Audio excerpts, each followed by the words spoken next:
Hello friends, how are you all? I hope you all are doing great. तो आज की ये जो वीडियो है ये क्लास नंबर 28 है, economics honours semester 1 micro economics की। और इसमें मैं स्टार्ट करूँगा कॉस्ट से। तो कॉस्ट होता क्या है? सबसे पहली बात तो कॉस्ट होते हैं वो सभी एक्सपेंसेस जो भी इन्वॉल्व होते हैं गुड को प्रोड्यूस करने में या सर्विस को प्रोवाइड करने में, उन्हें कॉस्ट कहा जाता है। और इसके दो कंपोनेंट होते हैं जो कि होता है टीएफसी प्लस टीवीसी। तो टोटल कॉस्ट क्या हो गया आपका? Total fix cost plus total variable cost. Cost function की अगर बात करूँ तो कॉस्ट फंक्शन कुछ इस प्रकार से आप लिख सकते हैं, जहाँ पे एल लेबर है और के आपका कैपिटल हो जाता है। तो अगर मेरे को जैसे टीसी टोटल कॉस्ट लिखनी हुई तो वो कैसे लिखूंगा? मतलब ऐसे ये फंक्शन ले लो 5Q²।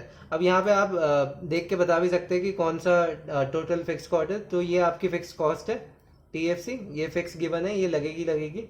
और टोटल फिक्स कॉस्ट होती क्या है? It refers to that part of total cost that does not depend on output. तो ये आउटपुट पे बिल्कुल भी डिपेंड नहीं करती, ये आपकी इनकम होनी है even when the output is zero. अगर जीरो भी आउटपुट हुआ तब भी ये आपकी इनकम इनकम होनी है, ये वाली कॉस्ट। तो ये तो लगनी लगनी है भाई लागत। और दूसरा क्या है, यहाँ पे Q² आया, मतलब ये जो है वो डिपेंडेंट है आपके आउटपुट पे। जैसे कि आप मान लीजिए, मैं एग्जांपल ले लेता हूँ कि आपने कोई बिल्डिंग खरीदी है प्रोडक्शन करने के लिए, मतलब या लैंड वगैरह लिए, तो वो फिक्स कॉस्ट है, वो आपकी लगनी लगनी है शुरुआत में, ठीक है। तो उसे आप अवॉइड नहीं कर सकते।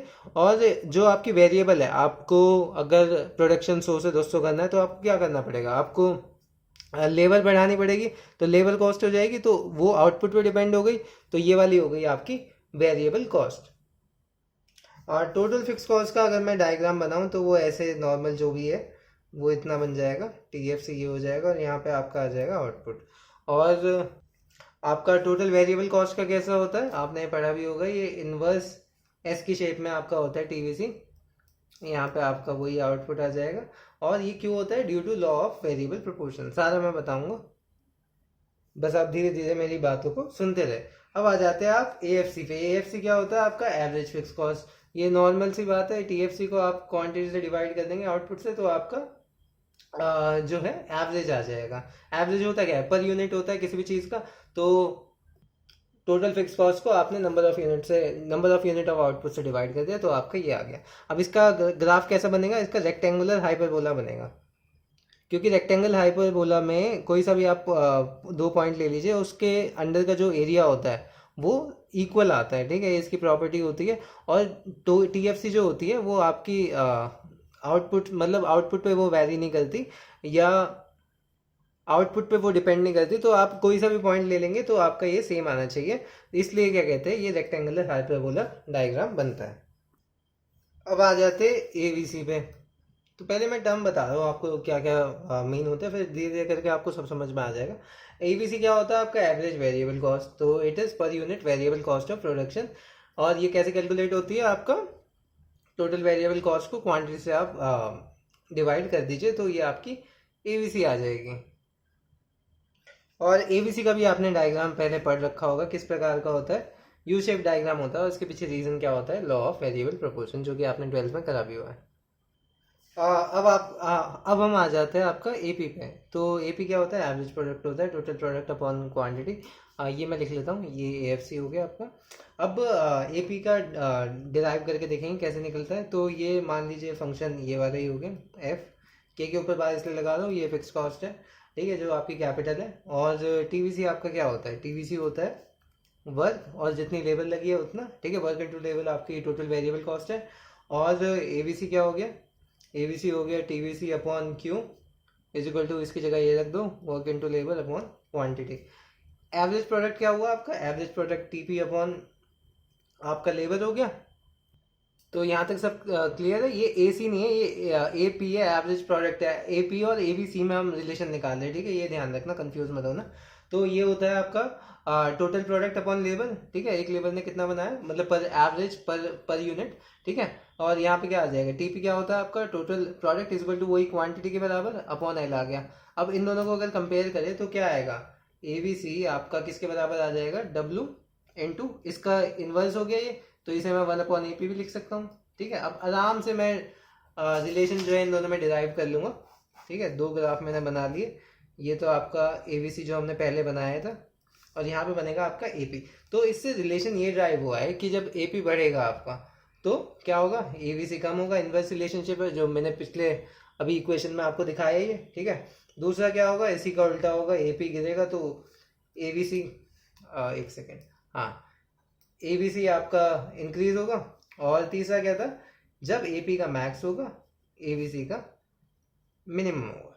तो कुछ इस प्रकार से ये बन जाएगा। यहाँ से एक लाइन दे दीजिए, यहाँ से ये बढ़ता चला जाएगा और यहाँ से ये गिरना शुरू हो जाएगा, यहाँ पे ये मैक्स हो जाएगा। ये आपका ए पी का डायग्राम यहाँ से आ गया। तो ये आपको क्लियर हो गया। अब हम चलते हैं मार्जिनल कॉस्ट की तरफ। Marginal M C, marginal cost, ठीक है। तो मार्जिनल कॉस्ट क्या होता है कि एक एडिशनल यूनिट ऑफ आउटपुट को प्रोड्यूस करने में टोटल कॉस्ट में कितना एडिशन आए, ये मार्जिनल कॉस्ट आपकी होती है। डेफिनेशन बताओ तो it is defined as addition to total cost due to an additional unit of output produce. और मैथमेटिकली ये कैसे कैलकुलेट कर सकते हो आप, मार्जिनल डिफरेंशिएशन करना होता है, किसका करोगे, टोटल कॉस्ट का, किसके रिस्पेक्ट में, क्वांटिटी के। तो एम सी क्या हो गया आपका, delta D C upon delta Q. Example मान लो ये आ गया, टोटल कॉस्ट फंक्शन आपको ये दे रखा है 100 + 5q²। तो आपको एम सी बताना है फोर्थ यूनिट के लिए, ठीक है। तो क्या होगा वो, सबसे पहले आप डिफ्रेंशिएट कर लोगे तो एम सी क्या आ जाएगा, ये नॉर्मल, ये 100 तो 0 हो जाएगा और 5q² क्या हो जाएगा 10q, ठीक है। ये नॉर्मल सा डिफ्रेंशिएशन है। और अब आपको कुछ नहीं करना कि कौन सी यूनिट पे बताना है, फोर्थ यूनिट पे। तो यहाँ पे 4 लिख दो या ब्रैकेट में 4 लिख दो और q की जगह या 4 डाल दो, क्या हो जाएगा 40। तो ये आपका आंसर आ गया। और आपका मार्जिनल कॉस्ट कर्व कैसा होता है, वो भी आपका यू शेप्ड होता है due to law of variable proportion. और यहीं पे अगर आप चाहे तो एम पी बना सकते हैं, जैसे ए पी से ए बी सी आपने कनेक्ट कर दिया तो यहीं से ये क्या हो गया, ये तो आपका एम सी हो गया। अब अगर आप एम पी बनाना चाहते हैं तो ये इसका मैक्सिमम हो जाएगा और फिर क्या कहते हैं, ये गिरना शुरू हो जाएगा एम पी। ये मैंने आपको पहले बताया, पढ़ाया भी था, ठीक है। तो ये सब कुछ आप चाहे तो ऐसे रिलेट भी कर सकते हैं। तो अगर आपको इस प्रकार से यहाँ जैसे रिलेशन निकालना है तो यहाँ पे भी निकालना हो तो यहाँ पे भी आप निकाल सकते हैं।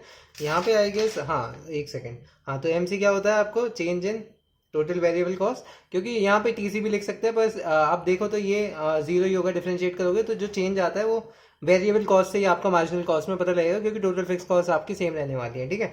तो और अपॉन चेंज इन क्वांटिटी, इसे क्या लिख सकते हैं आप, टोटल वेरिएबल कॉस्ट को। यहाँ पे मैंने बताया था W/L, वेजेस इंटू लेबर। यहाँ पे शायद मैंने वर्क बोला था, पता नहीं मैंने क्या बोला था, पर हाँ ये वेजेस इंटू लेबर है, ठीक है। वर्क बोला हो तो उसे सही कर लेना। तो यहाँ पे क्या आ जाएगा आपका, वेजेस इंटू लेबर, ठीक है। कि वेज रेट कितना है, वेज रेट आपका फिक्स है और आपकी नंबर ऑफ लेबर कितनी एम्प्लॉयड हुई है, ठीक है, उस हिसाब से आपकी कॉस्ट वेरी करेगी। और नीचे आ जाएगा चेंज इन क्वांटिटी। तो एमसी क्या हो गया आपका, ये वेज रेट को बाहर रख दिया, change in labour upon change in quantity. और एम पी क्या हो गया इसी हिसाब से, change in total product upon change in labour. और ये टोटल प्रोडक्ट को क्या रख सकता हूँ, change in Q upon change in L. तो एम सी का अगर मैं लिखना चाहूँ तो ये हो जाएगा, वेजेस को बाहर ले लिया अपॉन 1/m पे। तो रिलेशन वही बन जाएगा, एम सी जब बढ़ेगा एम पी गिरेगा, एम सी गिरेगा एम पी बढ़ेगा, एम सी का मैक्स एम पी का मिनिमम होगा, ठीक है। अब हमारा कौन सा रह गया, अब हमारा ए टी सी रह गया, एवरेज टोटल कॉस्ट कर्व या एवरेज कॉस्ट कर्व कह दीजिए, ठीक है। तो ये रह गया। तो ये क्या होता है, ये आप आराम से बता सकते हैं, टी सी अपॉन क्यू हो गया। तो ये per unit cost of production होता है, जो कि कैलकुलेट किस प्रकार से करा जाता है, टोटल कॉस्ट को number of unit of output से डिवाइड करके। तो शॉर्ट रन में क्या होता है, शॉर्ट रन में due to the presence of fix factor total cost के आपके दो कंपोनेंट हो जाते हैं। क्या हो जाते हैं वो, टी सी इक्वल टू जो मैंने बताया था T F C plus T V C. अब यहीं पे अगर आप ए सी निकालना चाहे तो इसको क्या कहते हैं, नीचे T F C plus T V C divided by Q कर देंगे आप, ठीक है। तो ए सी क्या हो जाएगा आपका, ये अलग अलग कर लो, तो ये हो जाएगा average fix cost plus average variable cost. तो शॉर्ट रन में क्या होता है, शॉर्ट रन में जो आपका एवरेज कॉस्ट होता है वो सम होता है आपका ए एफ सी और ए बी सी का, एंड ये यू शेप होता है। इसका भी मैं रीज़न बताऊंगा, मैं कर्व बता देता हूँ। आपने सबसे पहले उन दोनों का तो पढ़ ही लिया, ए एफ सी का कैसा होता है, रेक्टेंगल हाइपरबोला, और ये आपका ए बी सी का हो गया, ठीक है।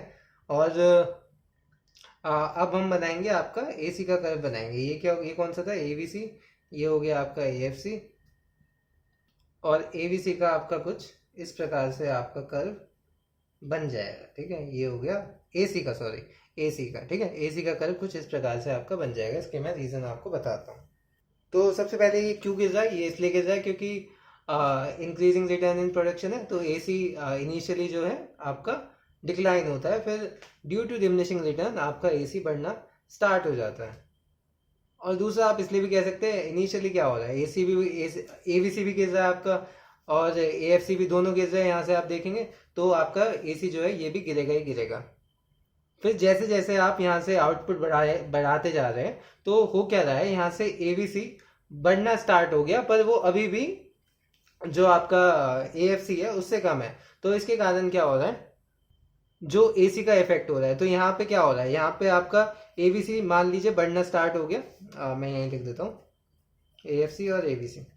तो एवीसी यहाँ पे बढ़ रहा है और एएफसी स्टिल कम है, ठीक है, ये अभी भी गिर रहा है। पर इसमें अगर आप वो देखेंगे तो जो मैग्नीट्यूड है वो एएफसी के ज़्यादा है, ठीक है, क्योंकि वो अभी भी गिर रहा है और इसका जो राइजिंग पोर्शन है वो अभी भी इससे नीचे है। तो इम्पैक्ट कौन सा करेगा, जो ज़्यादा होगा, ठीक है। तो एसी भी आपका यहाँ तक गिरेगा, ठीक है, इस पॉइंट तक गिरेगा। अब इस पॉइंट के बाद आप फर्दर अगर इंक्रीज करेंगे तो एवीसी जो है, जो डिक्लाइनिंग एएफसी है, उससे ज़्यादा हो जाता है। इस कारणवश क्या होता है, आपका एसी राइज करना स्टार्ट हो जाता है। समझ में आ गई बात। तो आज की क्लास के लिए इतना ही। नेक्स्ट क्लास में मैं एलएसी से स्टार्ट करूंगा, लॉन्ग रन एवरेज कॉस्ट कर, तो वो बताऊंगा कैसे बनता है, ठीक है। तो थैंक यू गाइस, बहुत प्यार से वीडियो को देखने के लिए। आपका कोई डाउट है तो कमेंट सेक्शन में बिल्कुल पूछ सकते हैं, मैं आपकी पूरी सहायता करूंगा। Thank you guys for watching this video. I will meet you in the next video. Till then, good bye.